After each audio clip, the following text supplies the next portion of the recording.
Geni Saprapat merupakan salah satu sarana untuk menetralisir buta kala, baik itu di dalam semesta maupun dunia manusia. Geni yang lebih dalam dimaksudkan penerangan untuk menghilangkan kegelapan dari buta kala itu sendiri agar dinetralisir atau somia. Maka sarana ogoh-ogoh dan obor dipakai dalam pergerakan ogoh-ogoh saat tilam kesanga, di mana dalam garapan bel ganjur ini mencerminkan sarana api yang menunjukkan semangat membara penabuh. Kemudian ogoh-ogoh dipakai untuk sarana menetralisir desa atau kota dari buta kala.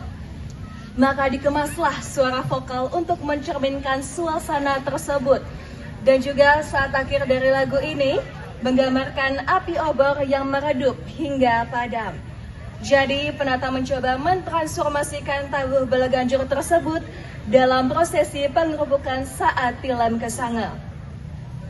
Penata Pandey Nyoman Karyana, pembina Inyoman Wijaya, koordinator Iputu Adi Maharta Kusuma SSN, penanggung jawab Iwayan Suprapta selaku pelaksana wilayah, dan Iketut Mertas selaku Kelian Banjar Pagan Tengah Desa Sumerta Kaluh.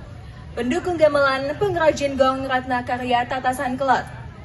Hadirin sekalian dan Dewan Juri yang terhormat, marilah kita saksikan penampilan peserta dengan nomor urut 8 dengan judul Geni Saprapat. Selamat menyaksikan.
Bapak Ibu hadirin yang berbahagia,